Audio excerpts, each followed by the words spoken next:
Вопрос транспортного сообщения между Ухтой, Сосногорском и Троицко-Печорском непростой. Нужно учесть интересы жителей всех трех муниципальных образований. Соблюсти баланс можно только после тщательного анализа. И именно поэтому глава Коми, прежде чем принять решение, поручил профильному ведомству получить достоверную информацию непосредственно о тех, кому и предстоит в будущем пользоваться этими маршрутами.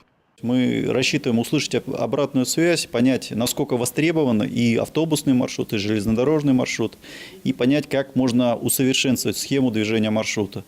То есть что-то может уменьшить, что-то увеличить. Но в целом увеличить количество пассажиров, то есть основная задача увеличить количество пассажиров, которые пользуются регулярным пассажирским наземным транспортом.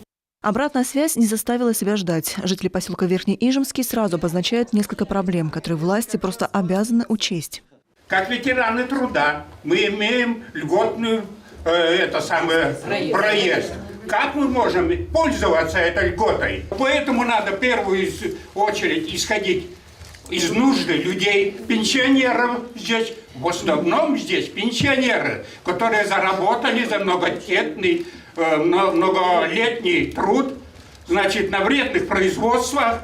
Вот. И они нуждаются в лечении. Чтобы получить амбулаторное лечение, верхнеижемцам приходится выезжать либо в Сосногорск, либо на Войвож. И зачастую это необходимо делать в утренние часы. Поэтому так важно грамотно составить расписание движения автобуса. Раньше ходил автобус Ухты, вот тут уже сказали, он выходил где-то 7:30.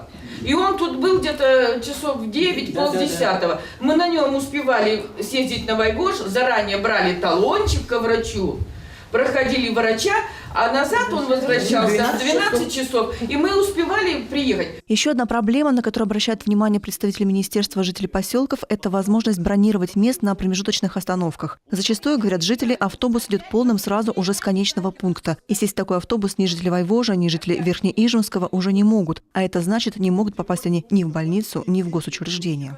Если не будет и какой-то диспетчерской службы, то, соответственно, промежуточные поселки останутся просто без мест. И если будет транспорт маленький, то, конечно, опять же, то есть той потребности, которая сегодня существует, он просто не обеспечит.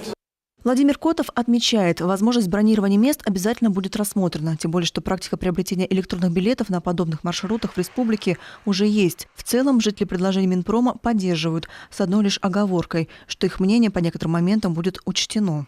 Если, конечно, будет организовано транспортное сообщение по пути из Троицко-Печорска до Ухты, и автобус будет выходить в утренние часы и возвращаться в вечерние, и будут приниматься социальные билеты, то, я думаю, этот рейс будет очень востребован, потому что на сегодняшний день у нас поселок пенсионеров, и люди, которые имеют право пользоваться этими билетами, они не получают льготу эту. Отметим, что ранее по этому вопросу уже высказались ухтинцы. Идею Минпрома в «Жемчужине Севера» поддержали. За введение ежедневного автобусного маршрута проголосовало 80% из числа тех, кто принимал участие в опросе. Любовь Лапина и Елена Двожик, Павел Дурников, Павел Щеглов, телеканал Юрган, Сосногорский район.